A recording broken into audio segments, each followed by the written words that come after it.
प्रशासनिक कार्यों को बेहतर ढंग से करने के लिए राष्ट्रपति भवन के साथ ही पीएमओ इंडिया और उपराष्ट्रपति का आवास भी बनाया जाएगा। केंद्रीय सचिवालय के कर्मचारियों को आधुनिक सुविधाओं से युक्त कार्यालय मिलेगा। अभी दिल्ली के बाहरी इलाके में पीएमओ के कर्मचारी बैठे हैं।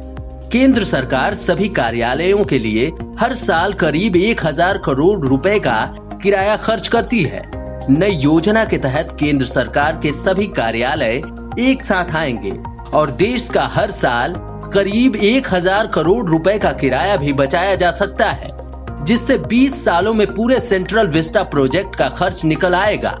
संसद भवन और पूरे सेंट्रल विस्टा प्रोजेक्ट को तय समय पर पूरा करने के लक्ष्य के साथ नरेंद्र मोदी सरकार ने जनवरी से काम शुरू कर दिया है। काम शुरू होने से पहले पर्यावरण से लेकर खुली जगह तक हर चीज पर कोर्ट में फैसला प्रोजेक्ट के पक्ष में आया है। संसद भवन का निर्माण भारत के प्रतिष्ठित टाटा समूह के कंपनी द्वारा किया जा रहा है। इस कंपनी ने L&T से कम बोली लगाकर ओपन टेंडर प्रक्रिया में संसद भवन बनाने का टेंडर हासिल किया है। पूरे सेंट्रल विस्टा प्रोजेक्ट की अनुमानित लागत 20,000 करोड़ रुपए है।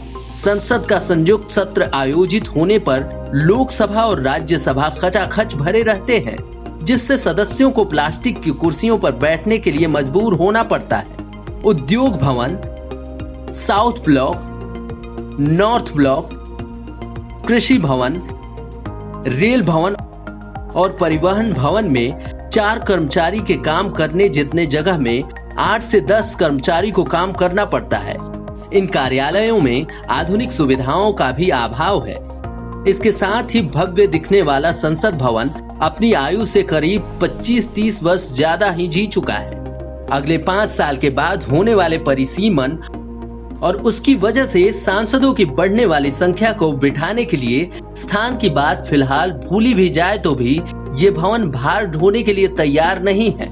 साल 2012 में ही CPWD के चीफ इंजीनियर ने बता दिया था कि अब सेस्मिक जोन 4 में आ चुके दिल्ली में भूकंप संसद भवन के लिए सुरक्षित नहीं है। ये बात सार्वजनिक है कि 2012 में तत्कालीन लोकसभा अध्यक्ष मीरा कुमार ने नया संसद भवन बनाने का प्रस्ताव दिया था। उनके पत्र में भी भवन के पुराना और असुरक्षित होने की बात थी।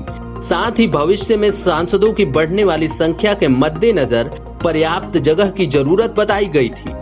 2001 में भुज भूकंप के बाद ही CPWD ने संसद भवन पर पड़ने वाले प्रभाव के अध्ययन के लिए एक कमेटी बनाई थी, जिसमें ये पाया गया था कि इस स्ट्रक्चर में बने भवन सामान्यतः 60 से 65 साल के लिए होते हैं।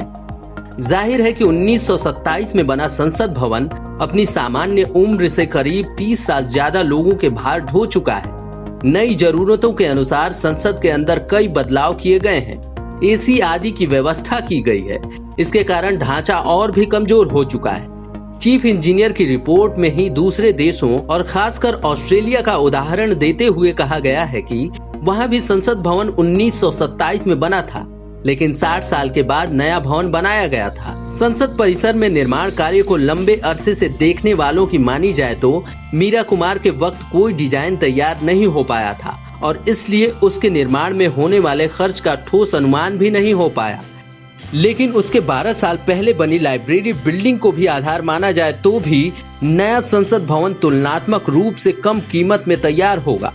65,000 वर्ग मीटर में बनने वाले नए संसद भवन की अनुमानित लागत 900 करोड़ रुपए के आसपास है, जबकि इससे करीब आधे क्षेत्र में बनी लाइब्रेरी में आज से 21 साल पहले करीब 200 करोड़ रुपए खर्च हुए थे।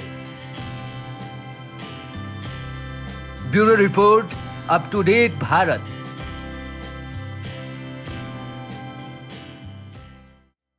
हमारे चैनल को सब्सक्राइब करें और वीडियो सबसे पहले अपने मोबाइल पर पाने के लिए बेल आइकन को दबाएं।